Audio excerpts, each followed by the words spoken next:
Josefina Ludmer nació en San Francisco, Córdoba. Fue profesora de letras en la Universidad de Buenos Aires y en la Universidad de Yale, en los Estados Unidos. Es autora de Onetti, Los procesos de construcción del relato, 100 años de soledad, una interpretación y El género gauchesco. Aquí América Latina es su último título publicado. Aquí América Latina se llama el último libro de Josefina Ludmer, y lo notable, vamos a empezar por ahí, es que no analiza la obra de un autor determinado, sino que se dedica a analizar lo que ella llama modos de fabricación de la realidad. ¿Qué son los modos de fabricación de la realidad? Mira, yo creo que la realidad está fabricada, o sea que la realidad no es una realidad natural. Ajá. De hecho está pasada por la lengua, por la cultura, y bueno, todo lo que circula para mí sería lo que fabrica realidad, no solamente los medios, sino todo lo que circula para un sujeto, o sea, las charlas con otros. Pero convengamos que es un enfoque original, un crítico literario en general no hace ese tipo de enfoques. Bueno, estás tomando todo como hecho cultural. Totalmente. Claro.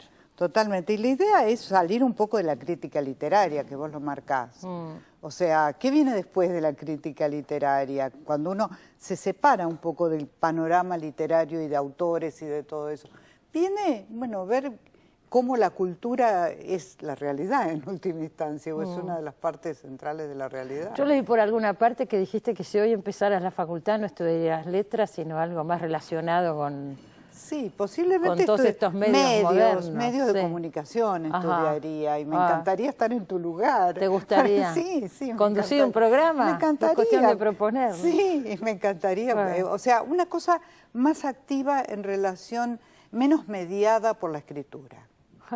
O sea, la escritura es ¿qué pasa con la escritura? ¿Está en crisis la escritura? Mira, la escritura está en crisis porque se lee mucho, se lee cada vez más. En pantalla se lee.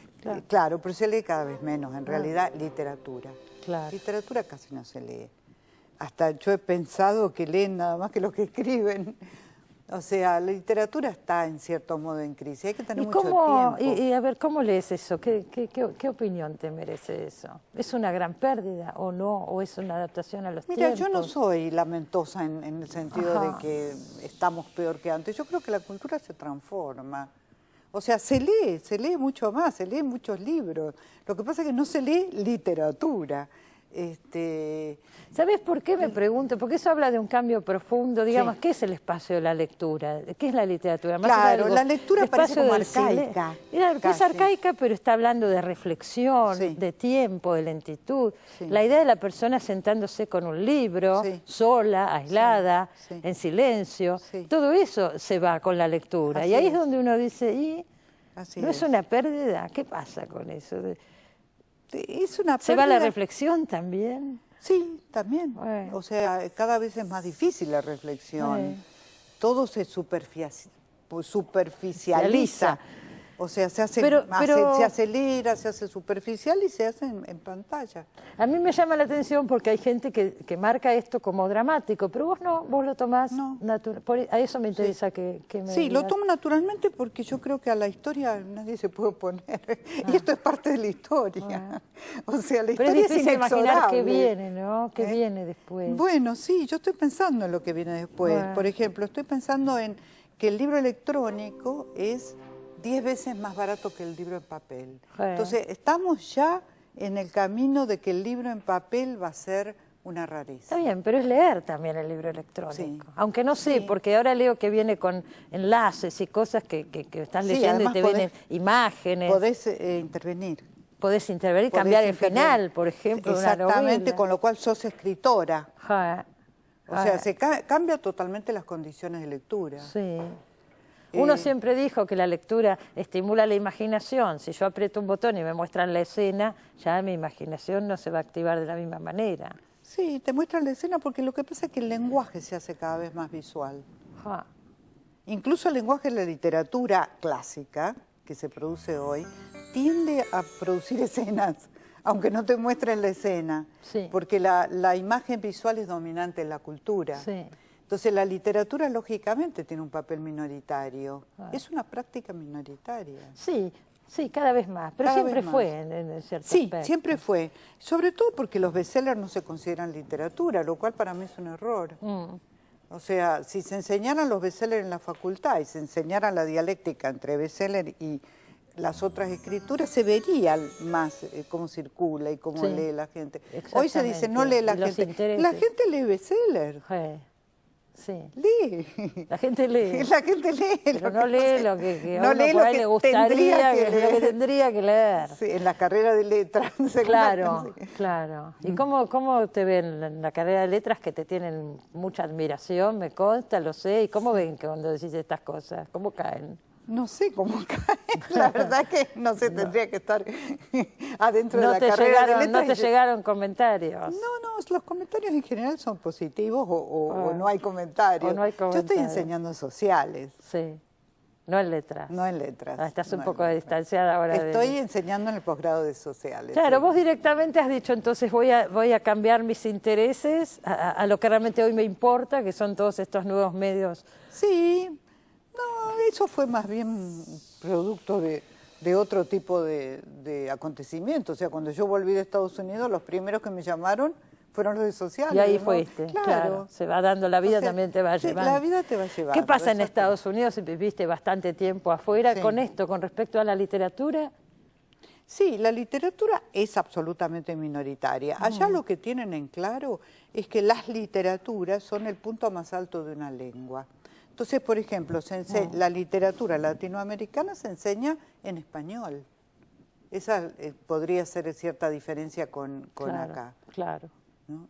Las literaturas se enseñan en su lengua, porque son para públicos reducidos que las pueden leer en su propio idioma, claro, universitarios. No, y también se enseñan en traducción. Pero uno ve esos grandes autores que todavía hoy son grandes personajes de la literatura, todavía existen en Estados Unidos. Sí. Y digo, ¿y no son mayoritarios? ¿No se leen demasiado? Leen mucho, leen bastante más. En primer lugar, los libros son mucho más baratos. La población es más grande también. La población es más grande, pero los libros son mucho más baratos y creo que eso es un factor fundamental. Yo creo que acá de una vez por todas tiene que salir la ley del libro. Tendríamos que juntarnos para presionar por la ley del libro, o sea, la obligación de todos los libros que se publican, que el 20% vaya a bibliotecas y otras instituciones. Y campañas de promoción y demás, y tantas cosas que nos faltan, es cierto. Sí, o sea, por ahí tendríamos que empezar. Colombia, por ejemplo, cuando sacó la ley del libro en los años 90, aumentó brutalmente la literatura, porque empezaron a escribir más, porque son financiados, son subsidiados, la producción nacional. Está subsidiada. En Colombia. Sí. Que eso es lo que a mí me parece que tendríamos que empezar a movernos. Para que no estaría nada mal, ¿no es cierto? No, claro que no. Yo creo que cada uno tiene que defender su campito. Sí, sobre todo en un terreno tan poco rentable, porque ¿qué escritor en la Argentina de ficción vive de sus libros? Nadie, absolutamente nadie. No existe. No existe. Ahora vos decís que la experiencia de Estados Unidos, vivir con el capitalismo puro, has visto que lo único que marca ahí absolutamente todo, inclusive la cultura, es el dinero, y que esa es una experiencia fuerte, ¿no? Es una experiencia fuerte. Que acá por ahí, no sé si hay tanta, acá todavía se habla, por suerte creo, de la cultura y demás, separada. Yo no sé si por suerte, Cristina. No, yo creo que la idea, el ver que el dinero es la realidad. Ayuda, decir. Sí, te ayuda. Ayuda a adaptarse y manejarse con la regla del juego. Exacto, te ayuda a posicionarte en cierto, la idea de producción cultural. Lo que pasa es que acá en la Argentina, si se mide con esa vara, yo creo que no escribe nadie más, porque nadie gana dinero con los libros. No, pero no es tampoco la cuestión de ganar dinero. ¿Cómo te lo puedo explicar? O sea, es la idea de que lo económico en última instancia es cultural y lo cultural es económico, que no hay esferas tan diferenciadas, donde yo puedo poner la cultura ahí arriba como una cosa sublimada y sagrada, que eso cuesta. Y tiene un precio. Y que eso cuesta y tiene un precio. Y alguien lo paga. De algún lado tiene que salir la plata. De algún lado sale, exactamente. O sea, esa persona, vos decís, no se saca dinero con la literatura, es totalmente cierto, pero yo trabajo de profesora o he trabajado de profesora y bueno, tenés modos de sostenerlo a eso. Sin lugar a dudas. Sí. Hablás también un concepto que la verdad que es bastante preocupante si lo vemos desde acá, y es como España se apodera de este criterio y se apodera de la lengua, ¿no? Como mercancía. Sí, ellos te cuestionarían la palabra se apodera. Porque consideran que es de ellos. Claro, exactamente, consideran que es es así que el colonialismo. Consideran que es de ellos. O sea, que la lengua es española, que nosotros no hablamos otra lengua en realidad, que la lengua es... O sea, ellos lo consideran un hecho, cito entre comillas, natural y legítimo. Ajá. Estamos como en la época de Cristóbal Colón. Sí, lo nuevo es que de golpe, en los años 90, cuando todo empieza a funcionar como económico, la lengua pasa a ser un producto rentable. Ese es el hecho fundamental, y que España lo inscribe en su Producto Bruto Interno con el 15%, lo cual es muchísimo. 15% del Producto Bruto Interno. Habría que ver cuánto es acá, no tengo la menor idea. Acá no es nada, acá en América Latina no es nada. No es nada, porque ahí estamos porque no sumando... hay la conciencia de que la lengua da dinero. Estamos sumando ahí todo, las producciones para internet, las producciones para televisión, todo aquello donde aparezca la lengua como factor económico. Así es. 15%. 15%, es mucho. Y además es factor de dominación, vamos a decir la verdad. Así es factor de dominación. Es un recurso, vos lo tomás como un recurso Es un importante. recurso natural. Yo creo que hoy en día las políticas fundamentales son las de los recursos naturales. Sí. Por eso acá tenemos que cuidar el aire y el agua, ¿no? Pero también la lengua. También la lengua. Porque todos llevamos la lengua inscripta en nuestra biología, en cierto modo.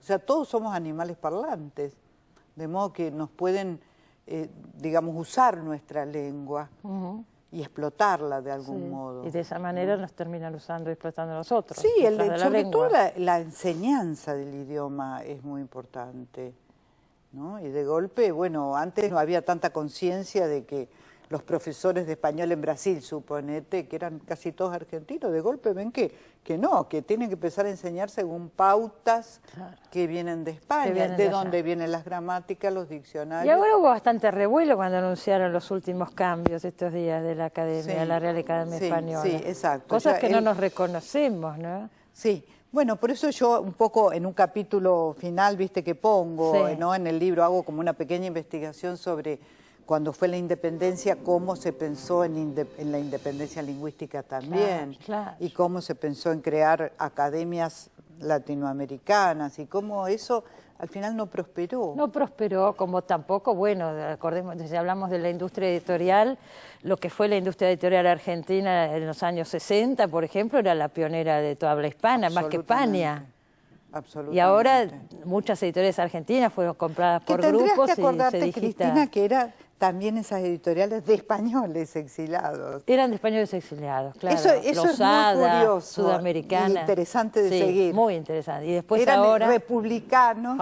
que se vinieron para acá. Que se vinieron para acá. Y ahora se vuelve a vender. Y se vende eso a partir de los años 90. Eran españoles exiliados, pero se hizo acá, y tantos autores españoles han venido acá al programa y cuentan que aprendieron a leer con libros publicados acá. Sí, durante el franquismo. Porque con el franquismo no podían, no tenían nada, eran los libros argentinos los que les llegaban. Mexicanos. Y mexicanos. Bueno, eran es un los lugar dos que centros. Se ha perdido, ¿no? Yo relaciono la era, la llamo así, la era de las editoriales nacionales, que va entre los años 40 y 80 prácticamente, con la era de producción de los clásicos latinoamericanos. O sea, Borges, Rulfo. Claro. Son productos de las editoriales nacionales. Borges era MC. Claro, totalmente, claro. O sea, Cortázar era sudamericana. Sí, es así. Sí. Claro, está relacionado también, o sea, ahora es como que hasta con lo que se produce se relaciona. Totalmente, totalmente. Porque incluso la distribución, si vos pensás hoy la distribución de libros, que es dicen los que saben que es la clave de la venta. De la venta, o sea, el distribuidor es el que gana más, parece. Entonces la distribución, los que tienen fuertes aparatos de distribución, enormes, que cubren toda la lengua, ¿no? Son los que imponen los cánones estéticos prácticamente. O sea, hay una relación.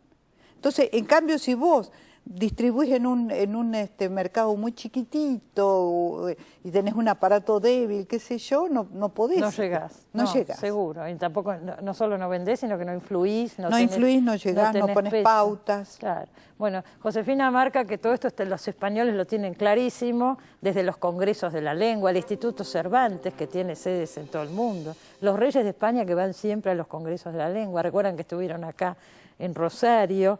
Y bueno, también este tema de las editoriales. Pero vos sos dura también con los autores, porque decís, en definitiva, lo que quieren es ser publicados en España. Están mirando para España. Yo publicaría en España también. Claro. ¿Pero por qué? Porque publicás 10.000 ejemplares en vez de 1.000. Claro. Es una cosa... Matemática, otra vez volvemos por a eso, los números. Los números y el dinero son la realidad. Marca todo. Sí. Ahora, ¿cómo ves, más allá de que hoy estás trabajando en otros temas y no tanto en lo específicamente literario, pero sé que sos una persona que sigue a los autores nuevos y estás al tanto de lo que pasa, entonces querría ver con tu mirada, como crítica, pero también viniendo de afuera, ¿cómo ves hoy el panorama de la literatura en la Argentina? Mira, la literatura argentina es una literatura muy productiva, o sea, se produce mucho. Y yo creo que esa es la clave de la literatura. Cuando se produce mucho, algo bueno sale. Sin duda. Porque es simplemente como una cuestión estadística casi, es así. ¿no? Entonces, eso es muy bueno para la literatura argentina, que se produzca mucho, que salgan muchas cosas. Y bueno, yo me ocupé un poco en marcar las diferencias de la producción de las escrituras de hoy con lo que son las grandes escrituras clásicas de la era de las editoriales nacionales. Claro, lo que hablábamos hace un ratito. Entonces hay otro modo de narrar, hay otros sujetos distintos, hay un cambio, se hace difícil diferenciar la realidad de la ficción, que antes era tan nítida la diferencia. Es verdad. Y se hacen, o sea, hay una cantidad de cambios que son súper interesantes. Y hablas también en una parte del libro de textos o de autores que son aparentemente antagónicos, pero que decís que en definitiva están hablando de lo mismo y dialogan entre sí, como Feynman y Jorge Asís, por ejemplo.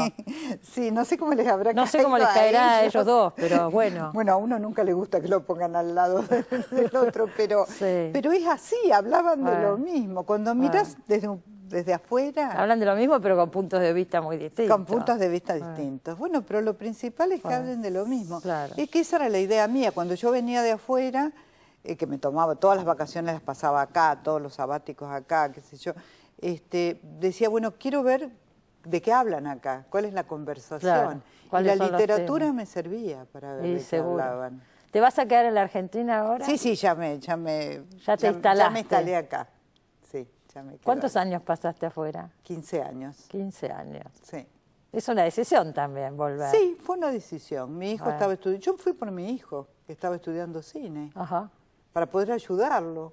Y bueno, cuando él terminó su carrera de cine, me faltaban 4 o 5 años para jubilarme, porque allá te puedes jubilar después de 10 años de trabajo. Tenés tu jubilación de allá. Tengo mi jubilación. Así que te puedes instalar sin demasiados apremios tampoco. Así es. Es una buena manera. Estoy muy contenta. Muchísimas gracias por haber venido. Es la primera vez que viene al programa. Ahora vive en la Argentina y esperemos tenerla seguido por acá. Muchas gracias a vos por invitarme. Gracias, Josefina. Chao.